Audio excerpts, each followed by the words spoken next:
El sol apenas despuntaba sobre el lago Chapala, tiñendo el agua de un dorado suave, mientras yo me arrodillaba en mi jardín de rosas. Mis guantes estaban húmedos por el rocío matutino, y el aire traía el aroma dulce de las bugambilias del vecino. El jardinería siempre ha sido mi refugio, mi manera de anclarme en un mundo que parece correr más rápido de lo que yo quisiera. Estaba limpiando la tierra de las hojas de mi rosa favorita, una de tono coral, cuando mi celular vibró en el bolsillo de mi delantal. Lo saqué con torpeza, pensando que sería una alerta del clima o tal vez doña Carmen de al lado preguntando por el café de la mañana. Pero no. La pantalla se llenó con el rostro radiante de mi hija. Amalia. No solía llamar un mensaje de texto. Cuando mucho, y verla sonriendo hizo que mi corazón diera un brinco. Deslicé para contestar. «Mamá, feliz casi cumpleaños». Su voz era alegre, como si tuviera 15 años otra vez. A su espalda, vi el mostrador de su cocina con su taza de café de siempre y un pan a medio comer. Por un segundo, mis ojos captaron un sobre blanco grande apoyado contra el frutero. En letras negras decía «Planificación patrimonial. Confidencial». Parpadeé. Sentí un nudo en el estómago. Pero antes de que mi mente se detuviera en eso, Amalia levantó un papel frente a la cámara. «No vas a creer lo que hice», dijo, alargando las palabras como si estuviera revelando un truco de magia. «¿Qué es Rey?» Con una risa suave, casi tentativa. «Reservé un viaje a Cartagena para tu cumpleaños 70 clase ejecutiva. Mamá, asientos de lujo, champán, todo el paquete». Juntó las manos. Radiante. Di un respingo y alejé el celular de mi cara, como si la distancia ayudara a procesar sus palabras. «Amalia, ¿hablas en serio? Más en serio que el mismísimo diablo», dijo, aún sonriendo. «Siempre hablabas de querer ver el mercado de Basurto y pasear por la bahía. ¿Te acuerdas cuando me enseñabas fotos de la catedral en esas revistas de viajes?» Lo recordé. Recordé estar sentada en la mesa de la cocina hace 20 años, con la revista abierta, mi dedo trazando los contornos de las cúpulas, mientras Amalia balanceaba las piernas bajo la silla. Escuchando a medias. Mi esposo, Esteban, estaba vivo entonces. Solía reír y decir, «Algún día, Clara, algún día lo veremos todo». Nunca lo hicimos. La vida, las cuentas y los turnos en el hospital siempre se interpusieron. Las lágrimas me picaron los ojos mientras le sonreía. «Ay, mi amor, ¿de verdad te acordaste de eso?» «Claro. Ya es hora de que alguien te consienta un poco», dijo, recargándose en su silla. Volví a notar el sobre detrás de su hombro. Mi mente susurró preguntas. «Planificación patrimonial. A los 35, pero las aparté». Mi hija me estaba ofreciendo lo que había enterrado, bajo años de trabajo. Y pérdidas un sueño. «¿Cuándo nos vamos?», pregunté, limpiándome una mancha de tierra de la mejilla. «La próxima semana. No te preocupes por nada. Ya me encargué de los boletos, el hotel, todo digital», dijo con un ademán. «Tú solo llega y disfruta». Reí entre un suave sollozo. «Amalia, no sé ni qué decir. Di que sí». «Mamá, solo di que sí». Asentí, con un calor floreciendo en mi pecho que casi se sentía como perdón. Todas las fiestas navideñas solitarias, las llamadas cortantes, el modo en que evitó mis intentos de visitarla, el invierno pasado, todo parecía desvanecerse bajo el brillo de su generosidad repentina.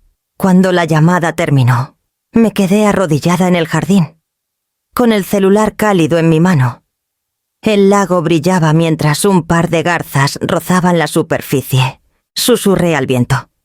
«Voy a Cartagena». Las palabras sonaban irreales y emocionantes en mi lengua. Me puse de pie, sacudiendo la tierra de mis rodillas, y miré hacia la casa junto al lago donde mis maletas esperaban en el ático. Mi mente ya estaba dando vueltas con las bufandas que empacaría. los regalos que llevaría. La emoción de subir a un avión después de años de rutina. Sobre todo, sentía una chispa de esperanza que no me había permitido sentir en mucho tiempo, llevándome directo a la semana que lo cambiaría todo. Jalé la cuerda del ático y dejé que la escalera crujiera hacia abajo, en medio del olor tenue a cedro y polvo. La luz del sol se filtraba por una ventana angosta, atrapando motas de polvo que danzaban en el aire. Mi vieja maleta estaba escondida detrás de una caja de luces navideñas y los trastos de pesca de Esteban. No la había usado desde el viaje a Mérida para su funeral. Hace años, me arrodillé y pasé la mano por su superficie de cuero desgastado. Las esquinas estaban raspadas, los broches de latón opacos por el tiempo. Abrirla fue como abrir un recuerdo, un leve aroma a perfume y el susurro de viajes lejanos. Me recibió. La bajé al dormitorio.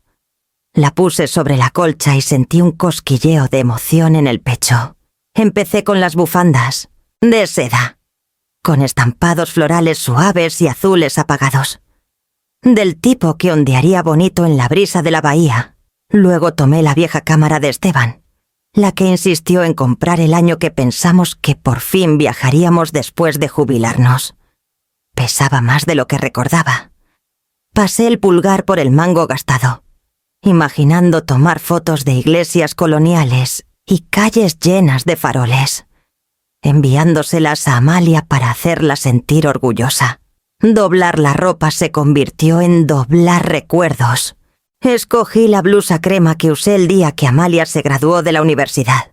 Recordé haber vendido el pequeño colgante de rubí que Esteban me dio cuando nos casamos, solo para asegurarme de que ella pudiera terminar el semestre cuando su préstamo se retrasó.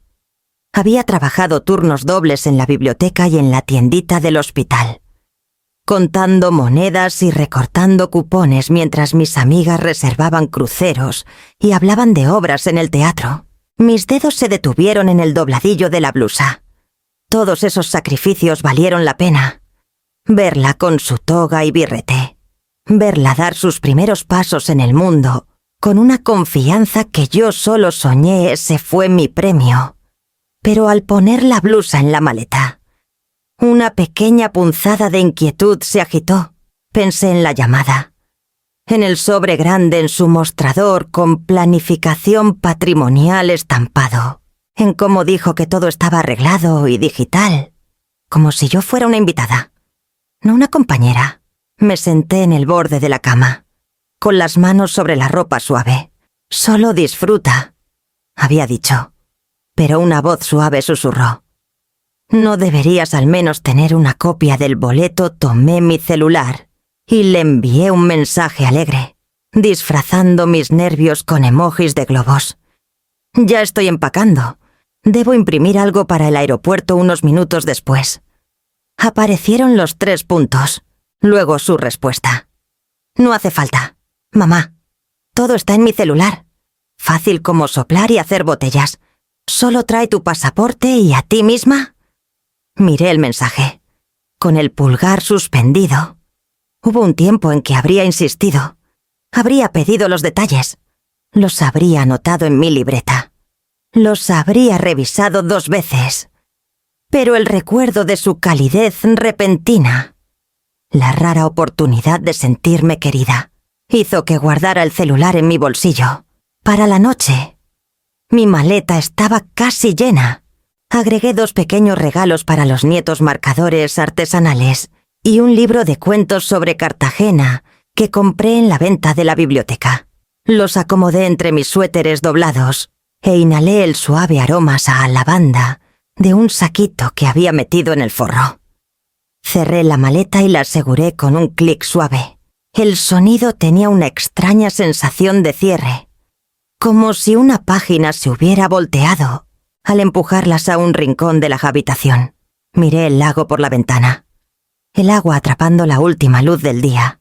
Una leve inquietud persistía en mi pecho, fina como un hilo de araña, pero la ignoré y dejé que la esperanza me llevara hacia la semana que venía. La noche de mi cumpleaños llegó con una fina capa de nieve en la entrada, de esas que brillan bajo el farol, pero se derriten en los bordes. Había reservado en el pequeño restaurante italiano que amaba desde hace años, donde Esteban y yo solíamos sentarnos junto a la chimenea mientras Amalia jugaba con sus espaguetis. Riendo con deleite, quería calor. Algo familiar y suave. Pero esa mañana Amalia llamó para cambiar el plan. «Mamá, ya reservé en un lugar nuevo», dijo. «Súper moderno. Muy chic. Confía en mí. Te va a encantar». Dudé, mirando la blusa verde que había elegido. La que ella solía llamar mi camisa de la suerte. «Está bien», dije, tratando de ocultar la decepción en mi voz. Me recogió poco después de las 6, elegante con un abrigo negro y botas que sonaban como pequeños martillos en el camino. Subí al coche, sintiéndome un poco fuera de lugar con mi blusa cálida y mis perlas. El trayecto al centro fue silencioso. Ella revisaba su celular en cada semáforo, su rostro iluminado por el brillo azul. Observé las calles conocidas pasar, preguntándome si siquiera notaba que alisaba mi falda o ajustaba mi abrigo. Cuando llegamos, entendí lo que quiso decir con moderno. El restaurante era todo vidrio y acero, luces brillantes reflejándose en pisos pulidos, sin un ápice de calidez. No había música suave ni olor a ajo o pan, solo el murmullo bajo de conversaciones que se sentían tan frías como las sillas de metal. Una hostess nos llevó a una mesa junto a la ventana, y la silla chirrió al jalarla. Amalia inmediatamente tomó su celular. «Perdón, solo un correo rápido», murmuró. Doblé mi servilleta en mi regazo y estudié el menú. Estaba lleno de platillos con nombres impronunciables, salpicados de microhierbas, espumas y sales importadas. Hubiera dado cualquier cosa por los ñoquis sencillos de nuestro lugar de siempre. «Entonces», dije tras un momento, intentando sonar alegre, «¿estás emocionada por el viaje?» «Es tu viaje». «Mamá», dijo, sin levantar la vista del celular. Su pulgar seguía deslizando. Su rostro no se alzó. Un pequeño pellizco de dolor floreció en mi pecho.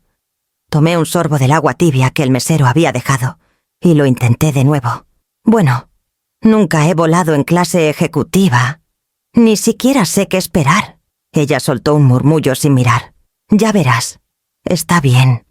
Llegó el aperitivo, pequeños cuadrados de algo cubierto con caviar. Tomé uno con cuidado. El sabor era fuerte y extraño. Recordé la pequeña trattoria a la que fuimos cuando ella tenía 12. Cómo soplaba su espagueti para enfriarlo, riendo cuando el vapor empañaba sus lentes. Ese recuerdo parecía pertenecer a otra vida. A la mitad de la comida, se disculpó por una llamada de trabajo y desapareció casi una hora. Me quedé sola bajo la luz cruda, tomando té que se enfriaba, mirando mi reflejo en la ventana oscurecida. Las luces de la ciudad se difuminaban con el ardor en mis ojos, y me pregunté si ella siquiera recordaba que esta cena era para mí. Cuando volvió, se deslizó en su silla como si nada hubiera pasado. «¿Todo bien?», pregunté, en voz baja. «Sí, solo cosas del trabajo». Hizo una seña al mesero para la cuenta sin mirar los platos. Metí la mano en mi bolso y puse mi tarjeta antes de que ella pudiera. El mesero la tomó, y en ese momento me sentí como una invitada en mi propia mesa, como si esta cena fuera una reunión a la que ella tenía que asistir, no una celebración que quisiera. Regresamos a casa casi en silencio, y para cuando llegamos a la entrada, la nieve se había espesado en un polvo blanco y callado, cubriendo todo como un secreto a punto de revelarse. La mañana de mi partida comenzó antes del amanecer. La casa estaba en silencio, salvo por el zumbido suave del calentador y el crujido ocasional de la madera sentándose. Me senté un momento en el borde de mi cama, mirando mi maleta empacada junto a la puerta. Era extraño cómo un rectángulo tan pequeño podía llevar el peso de la anticipación de toda una vida. Los faros del coche de Amalia barrieron la pared del dormitorio cuando entró al camino. Tomé mi abrigo y guantes, me puse los zapatos y saqué la maleta. El aire era frío y limpio, mordiendo mis mejillas. Pensé que tal vez bajaría del coche, que me daría un abrazo antes de partir. En cambio, bajó la ventanilla y saludó. «Buenos días». «Mamá», dijo, conteniendo un bostezo. «Buenos días, mi amor», respondí, subiendo al asiento del copiloto. El coche olía levemente a su perfume y café. El trayecto al aeropuerto fue silencioso, salvo por el siseo de las llantas en el pavimento mojado. Ella revisaba su celular en cada semáforo, su rostro iluminado por el brillo azul. Intenté conversar, preguntando por el recital de los niños y si su esposo se estaba adaptando al nuevo trabajo. Sus respuestas fueron cortas, educadas, pero su atención seguía en la pantalla brillante.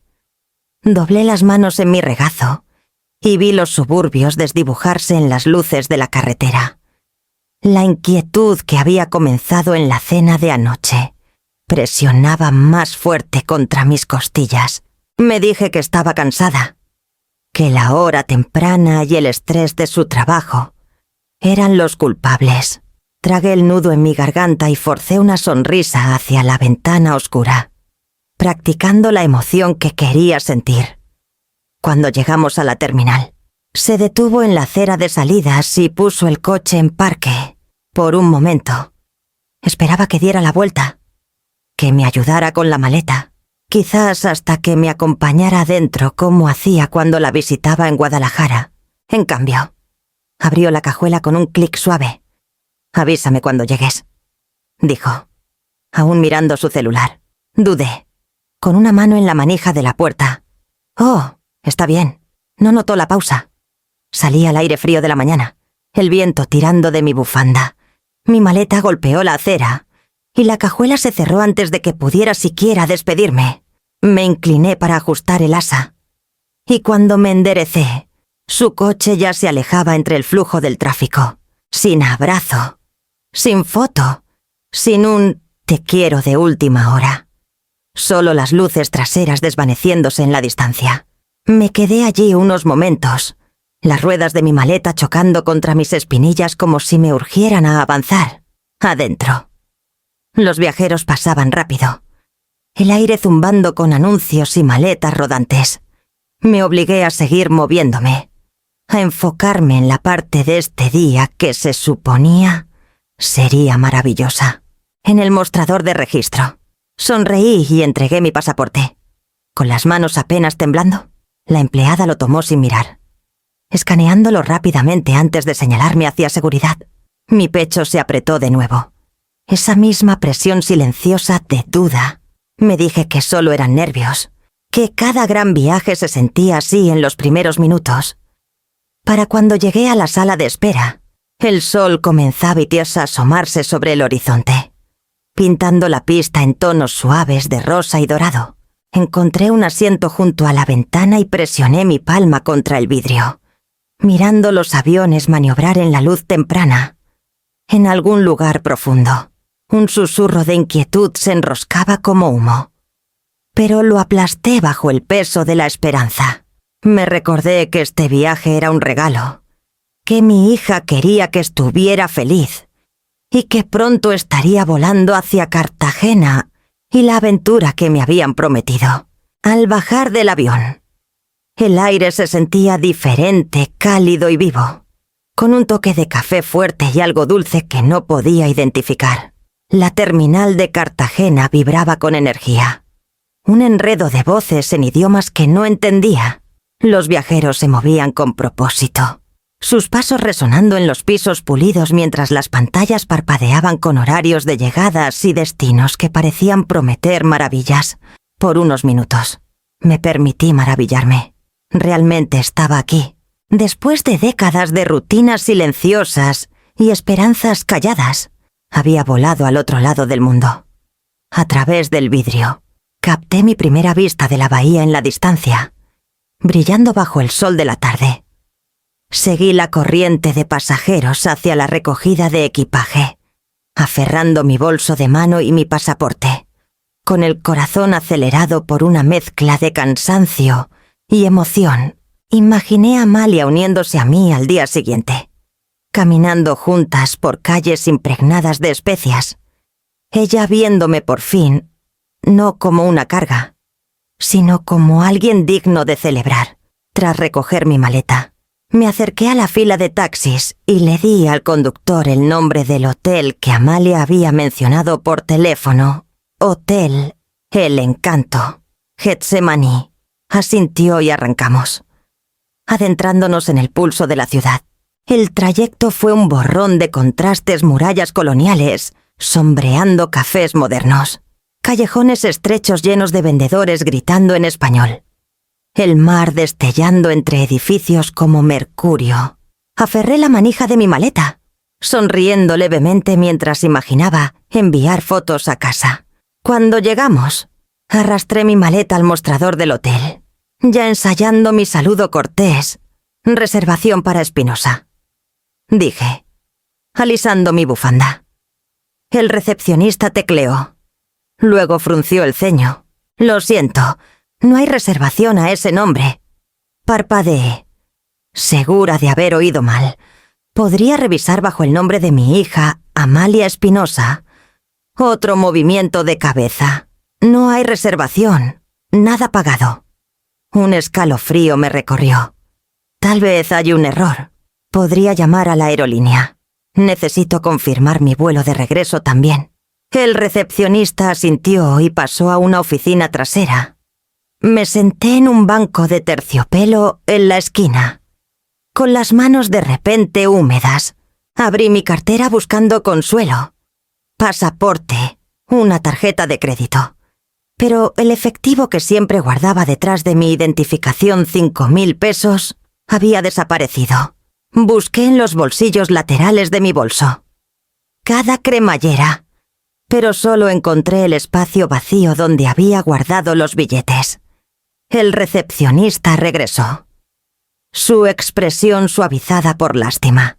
Señora, no hay vuelo de regreso reservado a su nombre. Las palabras no tuvieron sentido al principio, flotando en el aire como un idioma que debería conocer pero no entendía. Mi estómago se enfrió. Aferré el borde del banco, escuchando solo el rugido de la sangre en mis oídos. Sin hotel, sin vuelo, sin dinero. Una verdad que no quería enfrentar se coló como agua helada por mi espalda. Esto no era un error. No era una confirmación olvidada o una reservación perdida. Amalia no solo me había enviado lejos, me había dejado aquí.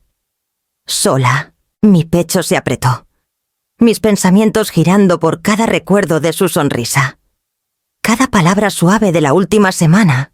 Pensé en el sobre en su mostrador, en cómo desechó mis preguntas con un ademán. Forcé a mis piernas temblorosas a llevarme afuera, hacia la luz que se desvanecía. El canto de la cumbia se elevaba sobre la ciudad, hermoso y desgarrador. Mientras el mundo se inclinaba bajo mis pies, el mango de mi maleta pesaba como plomo, y el primer filo de la traición cortó mi conmoción mientras avanzaba hacia la calle vacía. Caminé por las calles hasta que el neón de los letreros de los hoteles se desvaneció en el brillo suave de los faroles a lo largo de la bahía. La brisa nocturna traía el leve olor salado del agua, mezclado con castañas asadas de un carrito cercano. Mi maleta traqueteaba sobre los adoquines disparejos, resonando más fuerte en la oscuridad que en cualquier terminal de aeropuerto. Encontré una banca cerca del borde del malecón, del tipo que podrías haber sido romántica en otras circunstancias. Parejas paseaban, murmurando en idiomas que no entendía. La bocina de un ferry resonó desde el otro lado del agua, y sus luces flotaban como luciérnagas lentas. Me senté, abrazando mi bolso contra mi pecho, y traté de estabilizar mi respiración. La vergüenza pesaba más que el miedo. No podía dejar de repetir los últimos momentos con Amalia, el modo en que saludó desde el coche. El casual.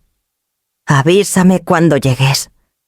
Cada escena de su infancia desfilaba por mi mente como una presentación cruel.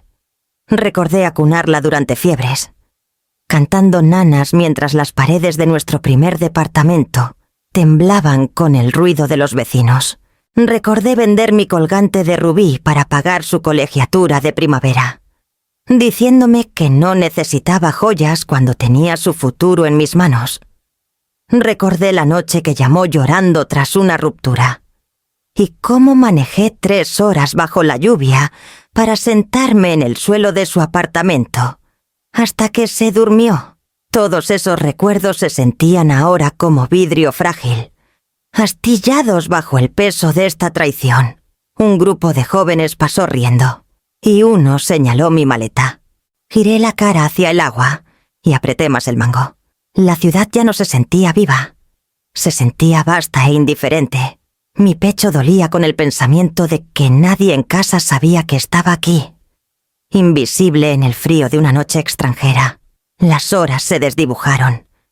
El aire se volvió más frío, y me ajusté la bufanda al cuello, juntando las rodillas para mantenerme caliente.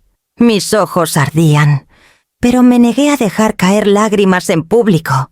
El último jirón de mi dignidad era mantenerme entera en esa banca de madera, fingiendo que no era una mujer mayor abandonada. Pasada la medianoche, el leve tintineo de una campana rompió la monotonía. Una pequeña tienda al otro lado de la calle, con ventanas llenas de especias y latas de té, tenía una luz parpadeando al fondo.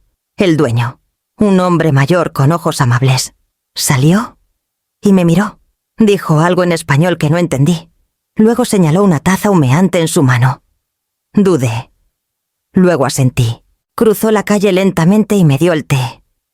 La taza era de papel. El vapor olía a menta y azúcar. Envolví mis dedos alrededor y dejé que el calor se filtrara en mis manos heladas.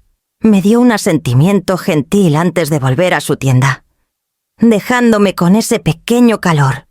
No era seguridad. No, realmente, pero me recordó que no cada rincón del mundo era cruel. Esa noche, bebí el té en sorbos lentos, mirando las ondas en el agua oscura, y me prometí que resistiría hasta la mañana. Cuando el primer rubor del amanecer tocó el agua, mi decisión se había endurecido como hielo. Encontraría la manera de sobrevivir, y no dejaría que la traición de mi hija fuera el último capítulo de mi vida. Por la mañana, mi cuerpo dolía por la banca dura, y mis dedos estaban rígidos por el frío. La ciudad comenzaba a despertar. Los sonidos de motores y voces lejanas mezclándose con el suave chapoteo de la bahía contra la piedra. Me levanté lentamente, arrastrando mi maleta, y seguí el olor a pan fresco y café hasta una callejuela lateral. Un pequeño café estaba entre 2 librerías, con un toldo desvaído y ventanas empañadas por el calor interior. La campana sobre la puerta tintineó suavemente al entrar. El aire olía a café fuerte y pastelitos de mantequilla. Un joven barista levantó la vista desde el mostrador. «¿Wifi?», pregunté, con la voz ronca. Levanté mi celular apagado e hice un gesto de teclear. Asintió, señalando un enchufe en una mesa de la esquina. Desapareció al fondo y regresó con una tableta, deslizándola hacia mí con una pequeña sonrisa. La gratitud me llenó el pecho. Tomándome por sorpresa, murmuré un agradecimiento y la conecté para cargar.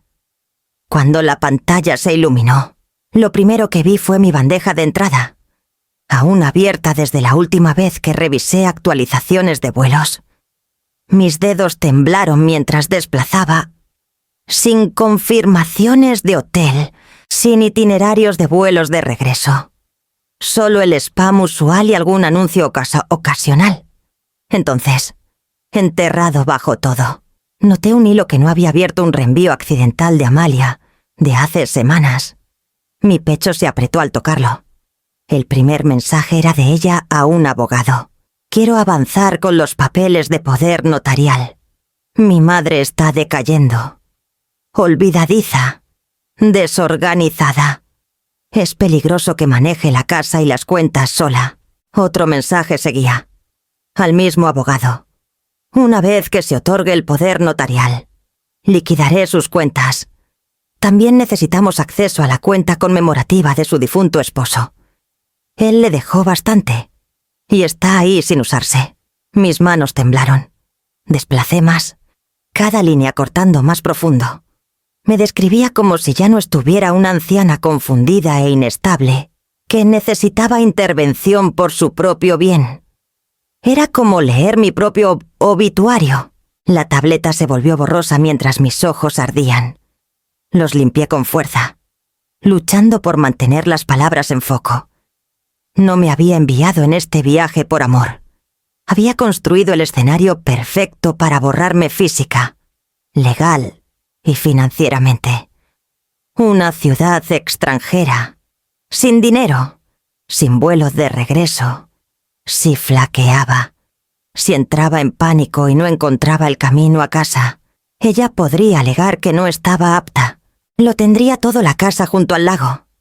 El seguro, la pequeña cuenta conmemorativa que había protegido como un pedazo secreto de la memoria de Esteban. Imaginé el colgante de rubí que vendí por su colegiatura. Las horas que pasé encorvada sobre facturas médicas y libros de contabilidad, con los nudillos adoloridos de fregar el suelo de la tienda del hospital. Todo había sido combustible para su vida. Y ahora ella intentaba escribirme fuera de mi propia historia.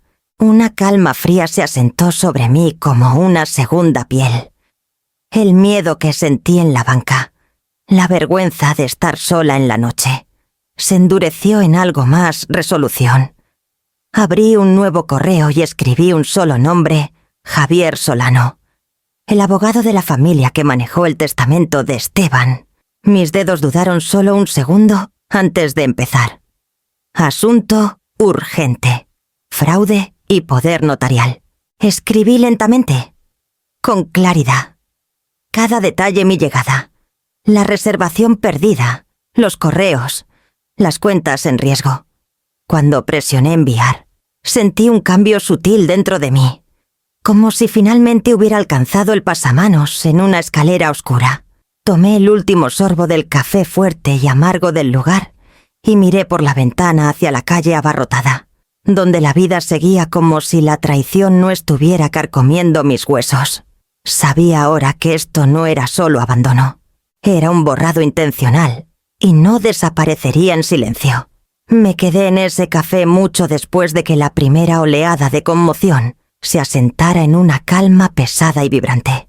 Mi café se había enfriado y mi maleta descansaba contra mi pierna como un perro leal.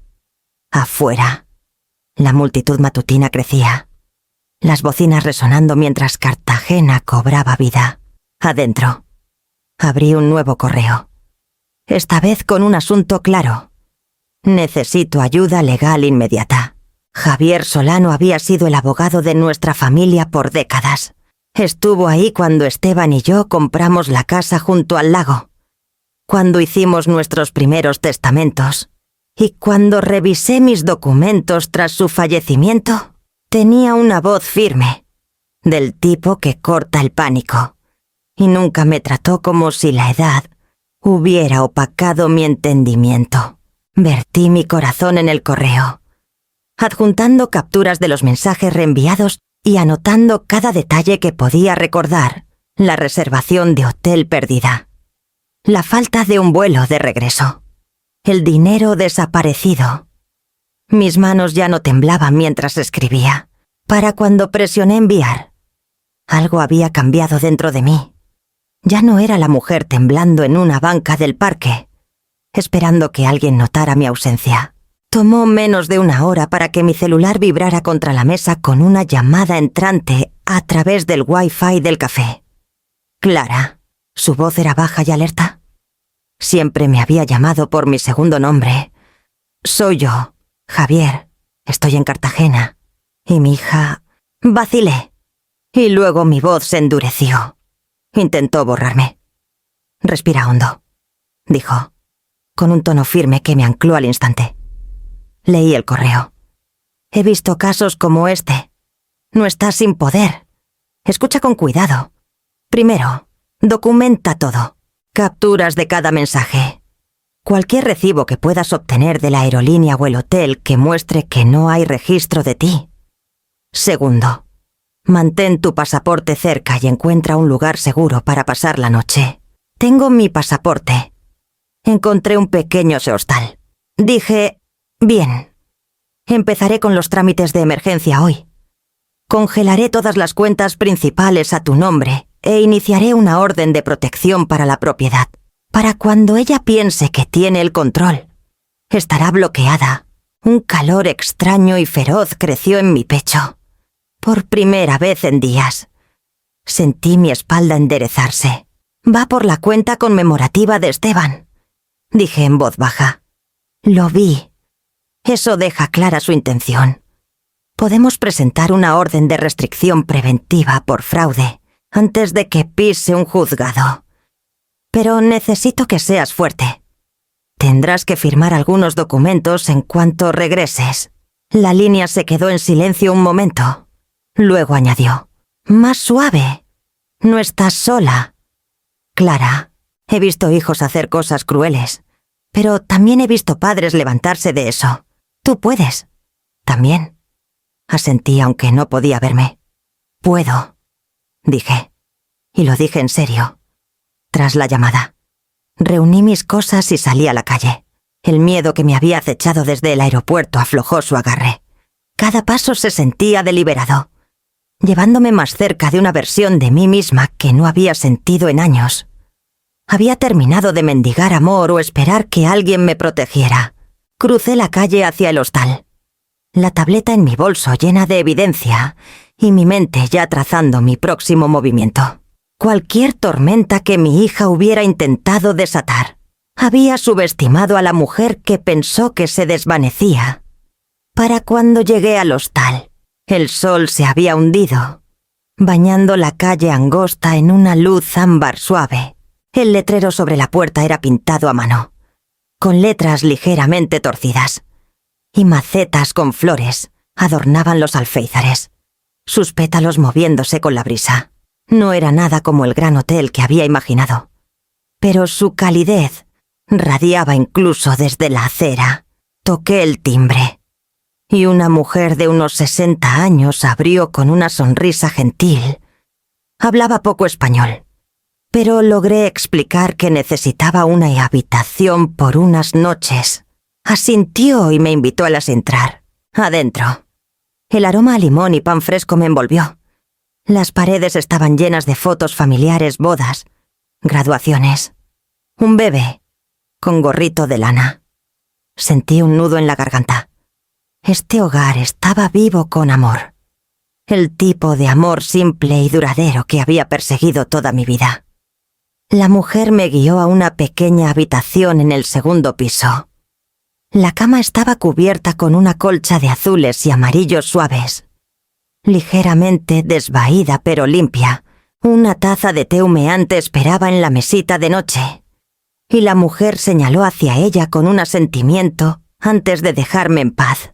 Me senté en el borde de la cama y tomé la taza, dejando que el calor se filtrara en mis dedos fríos.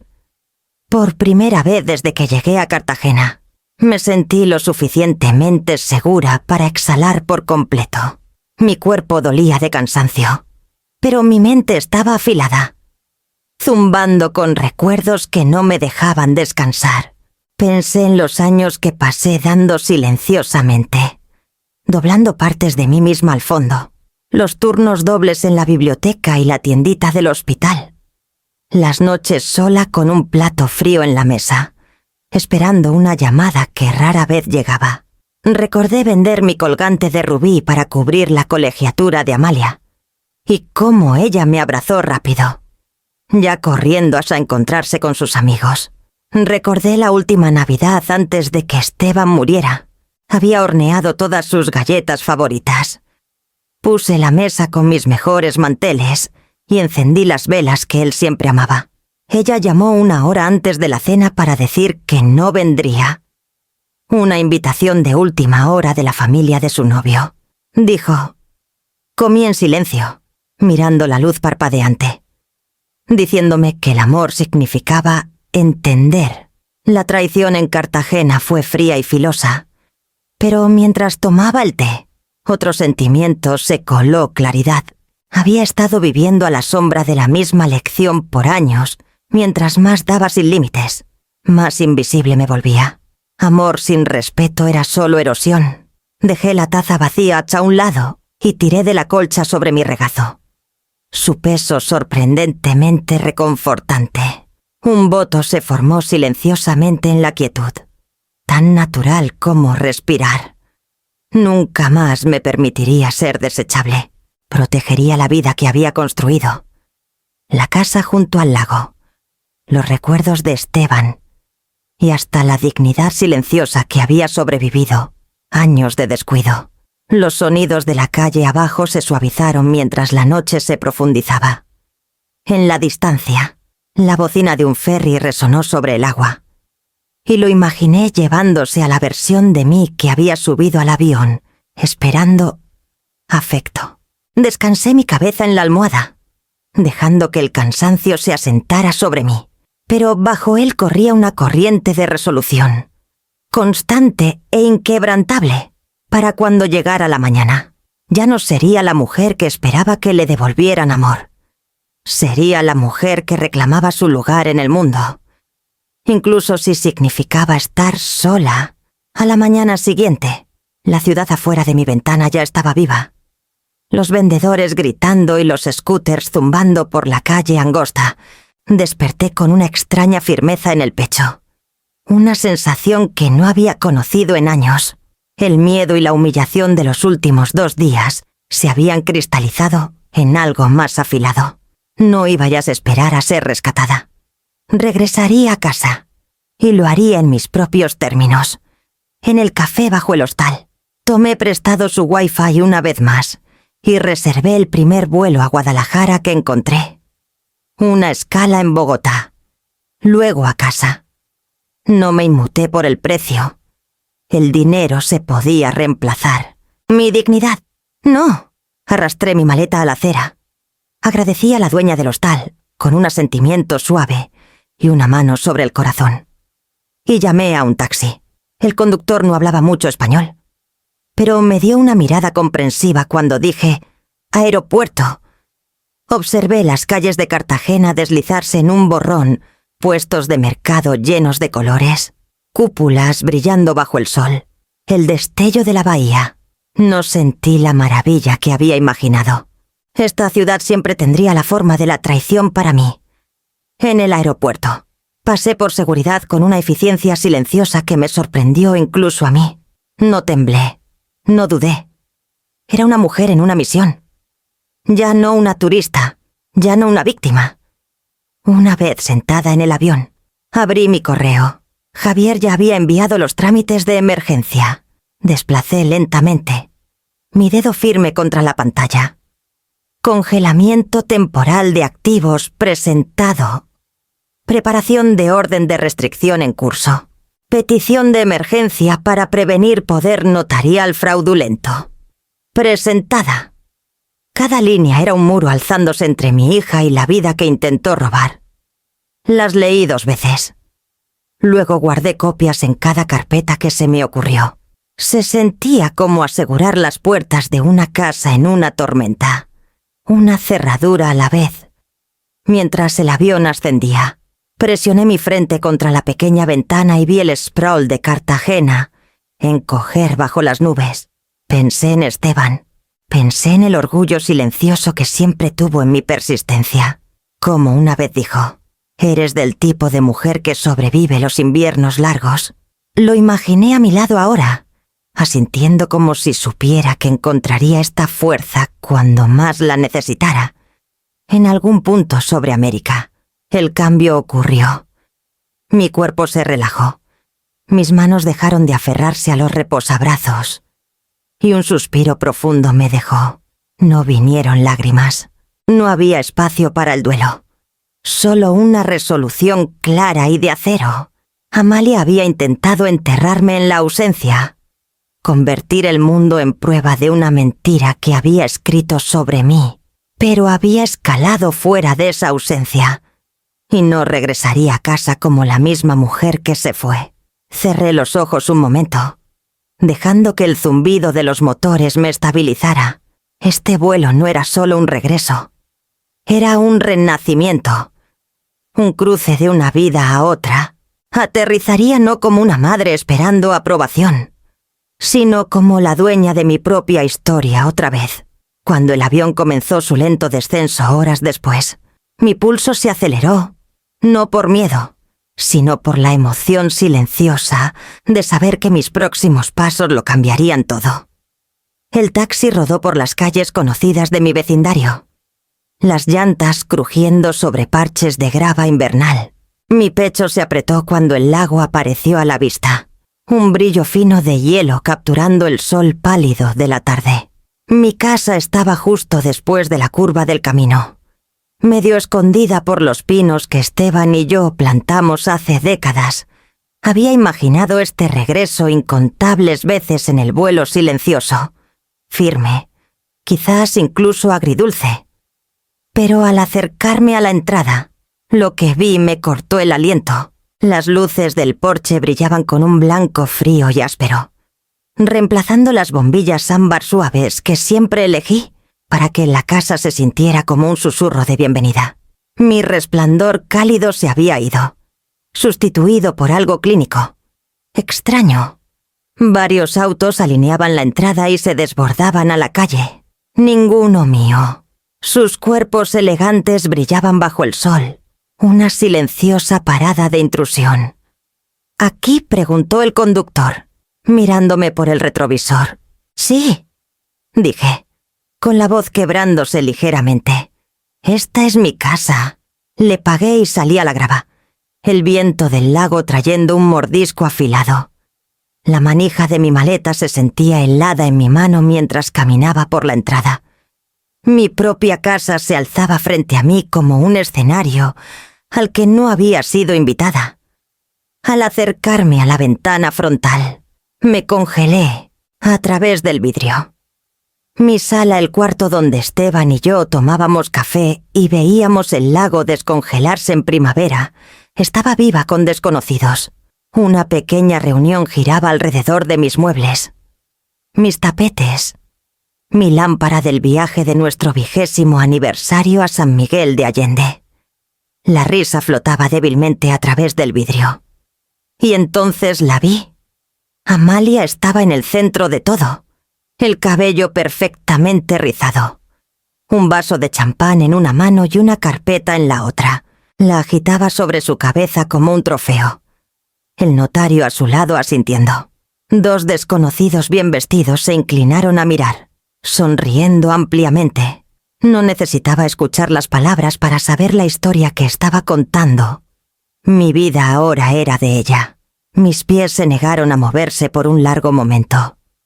Aferré la manija de mi maleta tan fuerte que mis nudillos dolieron, mirando mientras ella hojeaba páginas, señalando y gesticulando como una anfitriona mostrando una remodelación. Un zumbido hueco llenó mis oídos, ahogando el sonido amortiguado de su celebración. Cada recuerdo de esa casa me golpeó de una vez. Los primeros pasos de Amalia en el pasillo. Esteban enseñándole a jugar damas en el tapete viejo sobre el que ahora estaban. Mis manos amasando pan en la isla de la cocina, mientras ella me contaba de su día en la escuela. Todo había llevado a este momento ella, borrándome en tiempo real, creyendo que estaba demasiado lejos para detenerla. La vergüenza que sentí en Cartagena se evaporó, reemplazada por una claridad tan fría y precisa como el aire del lago. No solo era ingrata, no solo era imprudente, estaba escenificando mi desaparición. Y estas personas eran sus testigos. Me acerqué más a la ventana, lo suficiente para verla inclinar la cabeza hacia atrás y reír. En ese momento, entendí la finalidad de mi decisión. Ya no podía esperar amor o disculpas. Ya no podía aferrarme a la ilusión de ser necesitada. Dejé la maleta en la grava y enderecé mi espalda. Mi mano encontró la perilla de la puerta con la naturalidad de siempre. Y con la calma que solo viene después de sobrevivir lo impensable. La giré y entré. El familiar clic de mi puerta al abrirse cortó la risa como un cuchillo. El aire cálido de la casa chocó contra mi rostro. con un leve aroma a mi propio limpiador de lavanda. Crucé el umbral lentamente, dejando que las ruedas de mi maleta golpearan suavemente contra el piso de madera. La habitación cayó en un silencio sofocante e instantáneo. Los vasos de champán quedaron suspendidos a medio camino. Un brindis congelado en el tiempo. Desconocidos en abrigos elegantes y zapatos pulidos me miraron, sus sonrisas deslizándose de sus rostros. Y en el centro estaba Malia. Su mano aún aferraba la carpeta, con los nudillos blancos, y su boca quedó abierta un instante antes de que lograra un estrangulado. ¿Mamá? Dejé que la puerta se cerrara tras de mí con un clic suave. Mis ojos recorrieron la habitación, tomando cada objeto familiar convertido en utilería para esta pequeña farsa, el tapete que Esteban amaba, la pintura que compré en nuestro 20º aniversario, la lámpara en la esquina que iluminó nuestra primera Navidad aquí. Ahora era un escenario para mi propio borrado. Me enderecé el abrigo. Luego encontré sus ojos abiertos. No me esperabas tan pronto, ¿verdad? Mi voz salió firme, baja y más afilada de lo que me sentía. Los labios de Amalia temblaron mientras daba medio paso adelante. Yo pensé que estabas en Cartagena. Digo, tu viaje estuve, dije, rodando la maleta a un lado y plantándola firmemente en el suelo. Y ahora no. Uno de los hombres de traje carraspeó y dio un paso atrás hacia el pasillo. La mujer a su lado se movió incómoda, de repente fascinada por el suelo.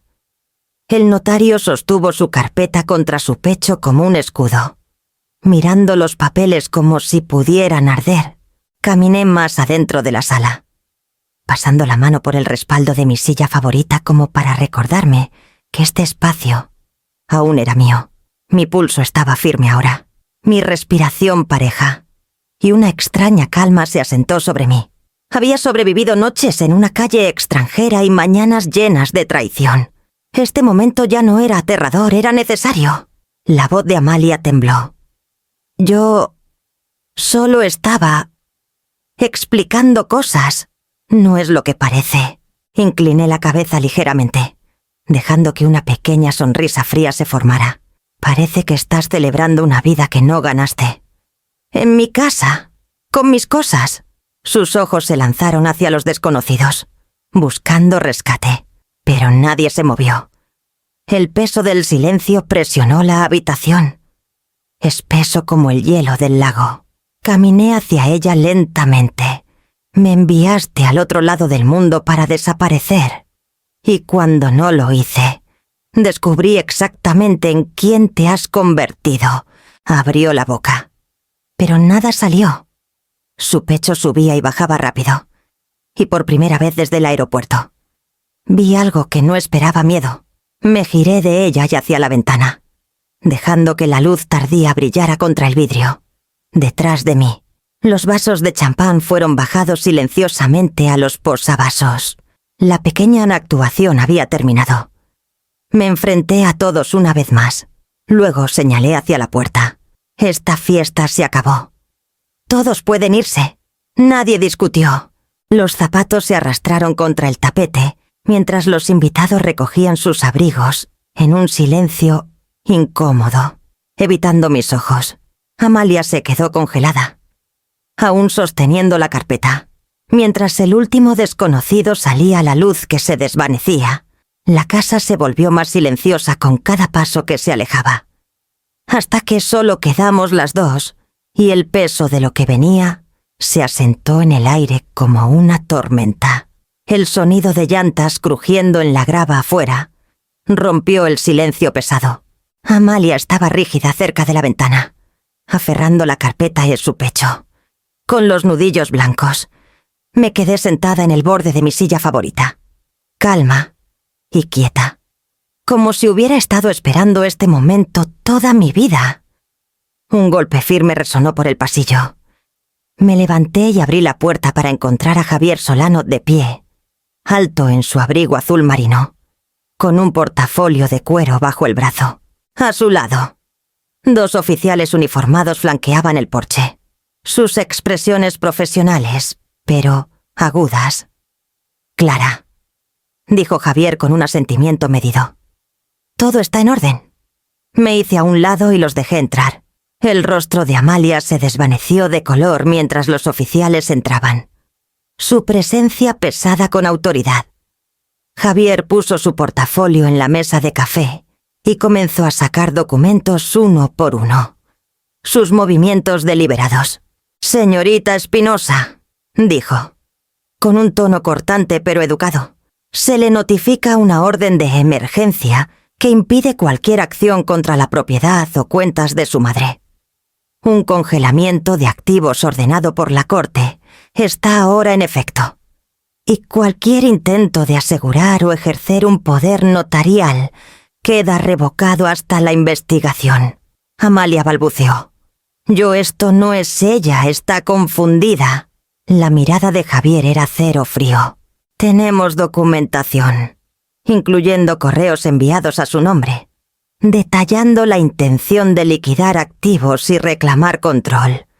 La Corte ya ha reconocido probable fraude». Sus labios se abrieron, pero no siguieron palabras. La habitación estaba en silencio, salvo por el crujido del papel, mientras Javier colocaba cada documento en la mesa de café. Mis ojos se posaron en la carpeta en las manos de Amalia. «¿Qué hay ahí?», pregunté, con voz firme. Dudó, abrazándola más cerca, pero uno de los oficiales dio un paso adelante. «Señora, necesitamos ver el contenido». Con manos temblorosas. La puso en la mesa. Javier la abrió, y ahí estaba mi vida, reducida a páginas y firmas. La hoja superior era un contrato de venta para mi casa, firmado por Amalia y un par de desconocidos cuyos nombres reconocí de los autos afuera. Mi garganta se apretó, pero no por tristeza. Era algo más frío, más pesado, una confirmación final de la persona que ella había elegido ser. «Estabas vendiendo mi casa hoy», dije en voz baja, mientras se suponía que yo estaría desaparecida para siempre. El mentón de Amalia tembló. Yo solo pensé, sería más fácil. ¿Más fácil para quién?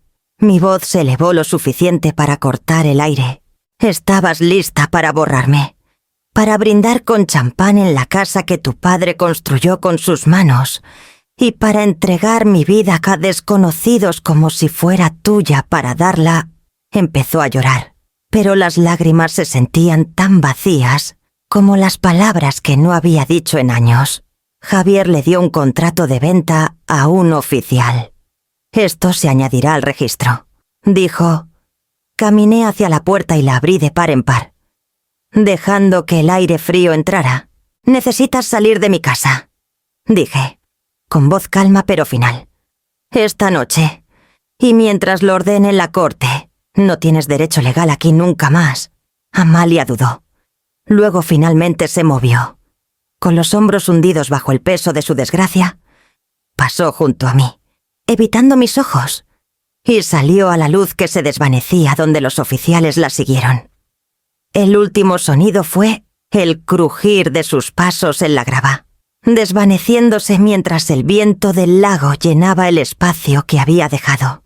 Cerré la puerta y me giré hacia Javier, quien estaba guardando los últimos documentos. La casa estaba silenciosa ahora, pero no vacía, era el silencio de reclamar algo que casi me habían robado. Y en ese silencio sentí el primer destello de libertad asentándose en mis huesos. El juzgado olía levemente a papel y a brillantador de pisos. Esa mezcla de burocracia y finalidad. Javier me encontró en la entrada, con su portafolio bajo el brazo. Su presencia calma estabilizándome. Caminé a su lado con pasos medidos. El aire invernal aún aferrado a mi abrigo mientras entrábamos al corredor que llevaba a la sala de audiencias. Amalia ya estaba ahí, sentada en una banca de madera con su abogado. Se veía más pequeña de lo que recordaba, envuelta en un abrigo gris elegante que no ocultaba la inquietud en sus ojos. Su abogado le susurraba, pero ella seguía mirando al suelo, incapaz de encontrar mi mirada. La audiencia fue rápida. Javier presentó nuestra evidencia con una precisión silenciosa que no dejaba espacio para dudas, los correos detallando su plan. El contrato de venta. La línea de tiempo de mi viaje repentino y abandono. Cada palabra era cortante y deliberada.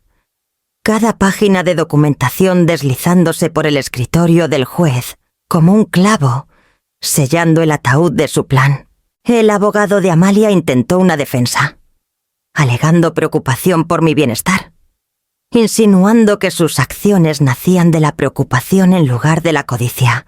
Pero el juez, una mujer con lentes afilados y un tono más afilado aún, se inclinó hacia adelante y preguntó una sola cosa que silenció la sala.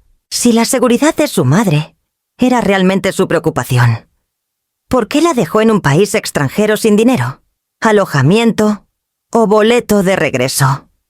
Amalia abrió la boca, pero no salieron palabras. Sus mejillas se sonrojaron, y por primera vez pareció darse cuenta de que no había versión de la historia que pudiera pintarla como la hija devota que alguna vez fingió ser. El fallo del juez fue firme e inequívoco. Su petición de poder notarial fue denegada y eliminada del registro como abuso de proceso. La orden de congelamiento temporal de mis cuentas y propiedades fue extendida, protegiendo todo lo que había construido. Un murmullo recorrió la sala. En un pueblo como el nuestro, las noticias viajaban más rápido que el deshielo en primavera. El secretario, un hombre que había ido a la secundaria con Amalia, bajó la mirada como si estuviera avergonzado por ella. Una mujer mayor de la iglesia, sentada al fondo como observadora silenciosa, cambió de posición y negó con la cabeza. Cuando el mazo golpeó, no sentí triunfo, solo un suspiro de alivio que parecía surgir de mis propios huesos. No se trataba de ganar, se trataba de pararme en una sala donde la verdad, finalmente, fue reconocida. Amalia evitó mis ojos mientras se levantaba, aferrando su carpeta vacía contra su pecho. Caminó rápido hacia la salida, con su abogado cerca, dejando un rastro de silencio tras ella. No la seguí, no llamé su nombre. No había palabras que pudieran cruzar la distancia que ella misma había creado. Javier tocó mi brazo suavemente, guiándome hacia el aire frío. Copos de nieve giraban por los escalones del juzgado, atrapándose en mi cabello. Por primera vez en semanas, mis pulmones se sintieron limpios. Mi pecho desahogado. Bajé a la acera, dejando que el aire fresco me envolviera, y pensé en la casa, esperando junto al lago, una casa que era mía otra vez, en más formas de las que podía contar.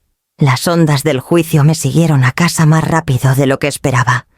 En un pueblo pequeño como el nuestro, los secretos nunca eran realmente secretos, y los escándalos silenciosos se asentaban en los bancos de la iglesia, los pasillos del supermercado y las filas del café. No necesitaba decir una palabra. La historia viajaba sola, reformada en susurros, pero fundamentada en la verdad. El primer signo vino en la oficina de correos 2 días después. Rosa Méndez, que conocía a Amalia desde que estaba en las Niñas Exploradoras, me vio mientras alcanzaba mi buzón. Sus ojos se abrieron ligeramente y luego ofreció una sonrisa vacilante. «Clara», dijo, bajando la voz, «solo quiero que sepas que todos estamos pensando en ti».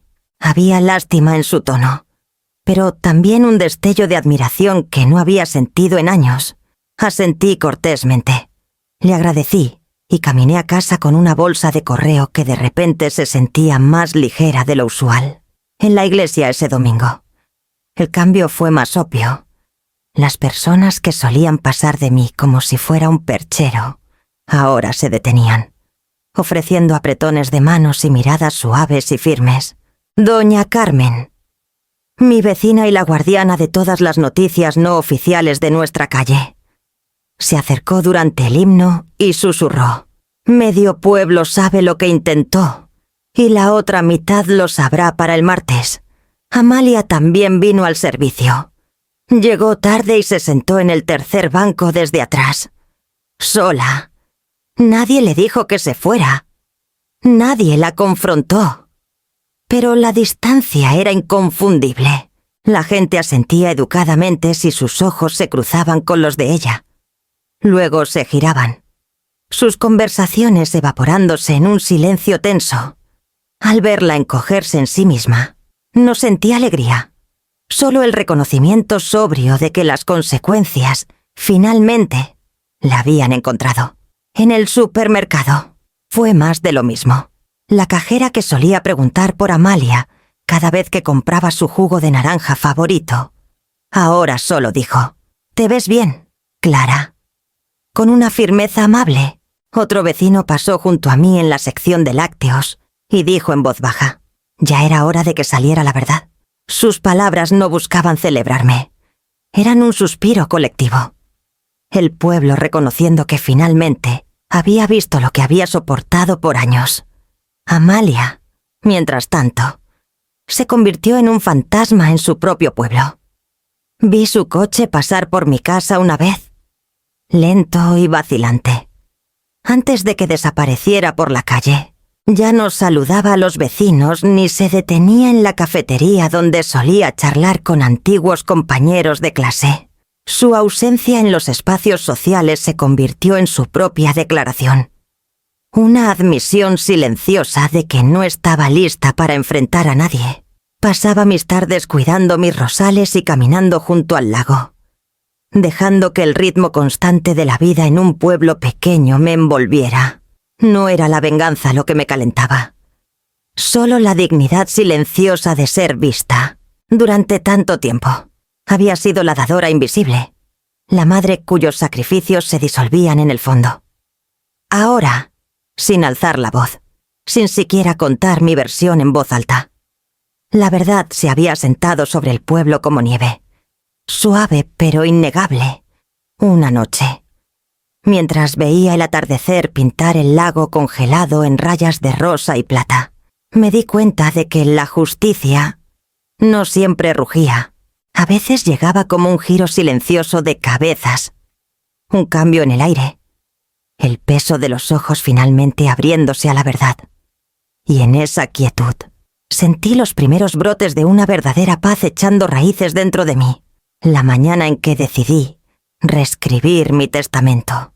El lago afuera de mi ventana estaba liso y quieto, reflejando un sol invernal pálido. Preparé una olla de café fuerte y me senté en la mesa de la cocina, la misma mesa donde alguna vez pagué facturas con manos temblorosas, contando cada centavo para asegurarme de que Amalia tuviera todo lo que necesitaba. Esta vez, extendí formularios legales impecables y una pluma negra, y el temblor en mis manos se había ido. Javier llegó justo después de las 9. Con el aliento empañado por el frío al entrar, sacudió la nieve de sus hombros y ofreció un asentimiento silencioso. ¿Estás lista? Sí, dije, y lo decía en serio. Extendimos los documentos sobre la mesa. La primera página era el testamento mismo, una declaración clara de lo que quería que se convirtiera mi vida de trabajo después de irme. Lo había pensado mucho durante esas noches, sin dormir en Cartagena, y las mañanas tranquilas tras reclamar mi casa. Mi decisión no nació del enojo, vino de la claridad. Empecé con mi casa, el refugio junto al lago que Esteban y yo construimos pedazo a pedazo. Se la dejé a mi sobrina Lorena, la única joven en mi familia que me visitó sin pedir nada. Había traído mermelada casera el verano pasado y se sentó conmigo en el porche, escuchando los colibríes sobre el agua. Sabía que ella amaría este lugar por lo que era, no por lo que valía. Luego vinieron mis ahorros y la pequeña cuenta conmemorativa que Esteban dejó, la que Amalia había codiciado con tanta avaricia. La mitad iría a la biblioteca local, donde pasé tantas noches apilando libros y susurrando cuentos a los niños durante las horas de voluntariado. La otra mitad iría al hospital infantil en Guadalajara, un lugar que había recibido mis donaciones silenciosas por años sin esperar más. Y Amalia, su nombre, apareció en el documento solo una vez. En la cláusula que dejaba clara su ausencia, no escribí una carta. No dejé un solo peso. Su espacio era el espacio de la consecuencia, el eco de una puerta que ella misma había cerrado. La ausencia era la carta más fuerte que podía enviar. Una que decía: no financiaré mi propio borrado, al firmar la última página. Un peso que no sabía que cargaba se deslizó de mis hombros. Javier notarizó los documentos con precisión tranquila, deslizando cada uno en su carpeta. «Has construido un muro fuerte», dijo en voz baja. «Ya no estoy construyendo muros», respondí, sorprendiéndome con la firmeza en mi voz. «Estoy plantando límites». Cuando se fue, caminé por cada cuarto de mi casa, viéndolo como si fuera la primera vez, el tapete en la sala, las fotos enmarcadas en el pasillo, el brillo amarillo suave de la lámpara junto a mi silla de lectura. No eran solo posesiones, eran capítulos de mi vida, preservados para quienes los respetaban. En el dormitorio de arriba, abrí una caja de cedro y saqué la última foto de Amalia de niña que había guardado en mi tocador. Estaba sonriendo, con dientes chuecos y radiante, aferrando un conejo de peluche. La sostuve por un largo momento. Luego la puse de vuelta en la caja y cerré la tapa suavemente. Ese capítulo de mi corazón, me di cuenta, ya no estaba abierto. Abajo, la casa se sentía más ligera, como si mi firma hubiera cortado una cuerda invisible. Preparé otra taza de café. Me senté en la quietud y dejé que el peso de la finalidad se asentara en paz. Para cuando el sol se deslizó más bajo sobre el lago congelado, supe que no solo había protegido mi legado, me había reclamado a mí misma por completo. La nieve finalmente comenzó a retroceder cuando vi su coche detenerse frente a la casa. Habían pasado meses desde el juicio y la firma de mi testamento. Meses de mañanas tranquilas con café en el porche y tardes cuidando las rosas de invierno junto a la cerca. Mi vida había encontrado su ritmo otra vez. Un zumbido suave de soledad que había aprendido a atesorar. El coche se quedó parado un momento antes de que Amalia saliera, con un abrigo sencillo. Su postura diferente, más pequeña de alguna manera. No cargaba el aire de triunfo que recordaba de esa noche en mi sala. En sus manos había una bolsa de papel marrón. Y en la otra, un sobre doblado. No abrí la puerta de inmediato. La observé desde la ventana mientras dudaba en el porche. Luego se arrodilló para dejar la bolsa cuidadosamente en el escalón. Un vapor leve salía de la parte superior del contenedor dentro. Miró hacia la ventana una vez, sus ojos encontrando los míos por un segundo. Fugaz.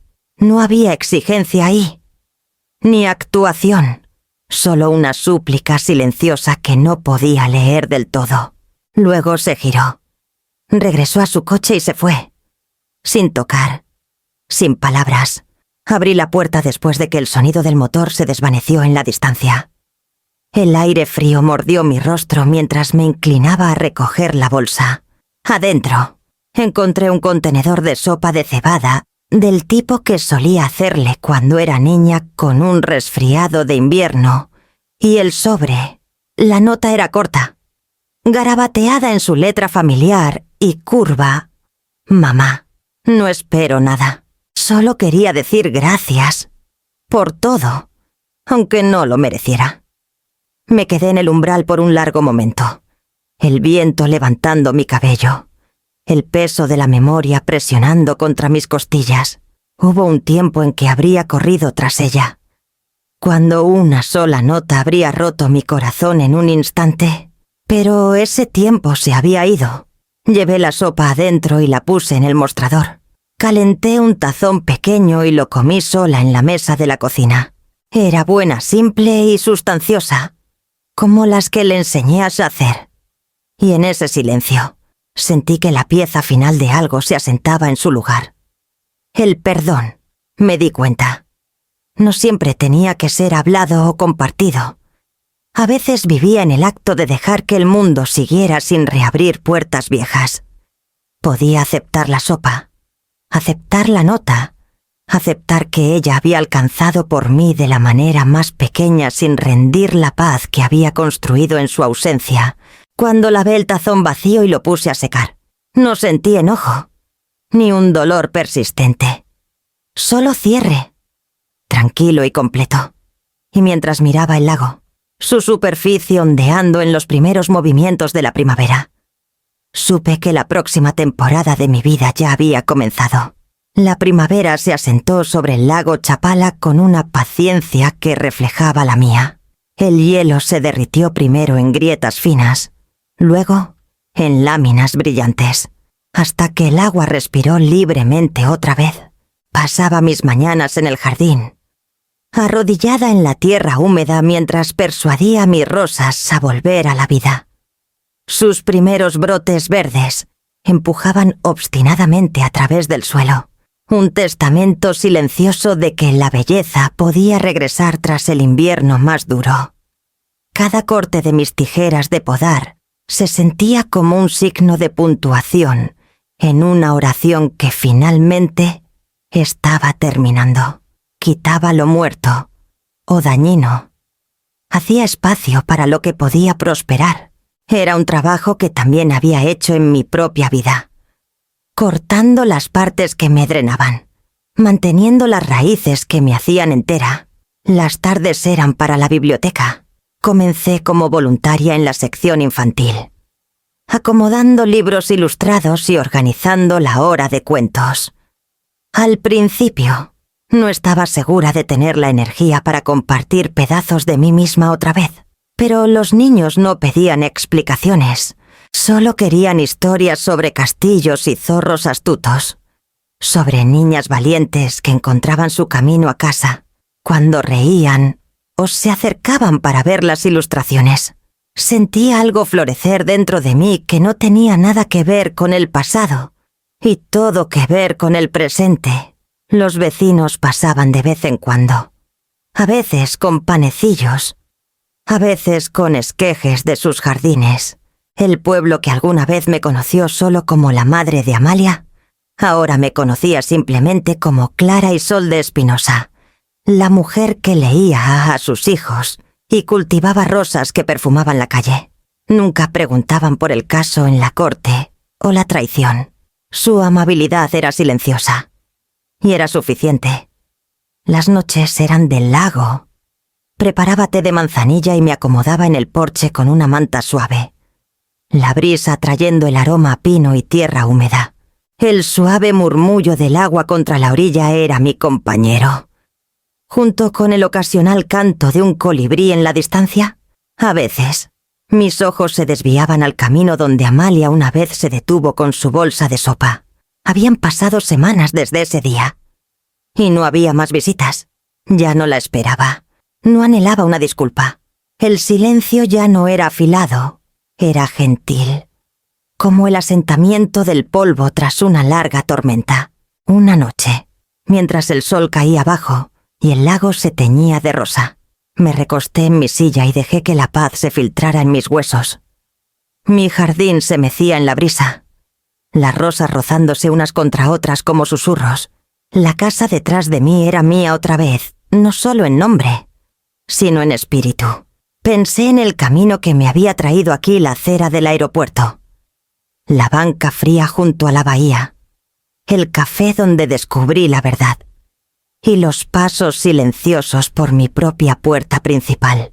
Había sido un viaje de la desaparición a la existencia, de la traición a la recuperación. El lago brillaba bajo la última luz del día, y sonreí para mí misma. El mundo finalmente lo bastante silencioso para escuchar mi propio corazón. Si alguien intentara borrarte, elegirías la venganza o la paz de no necesitarlos nunca más.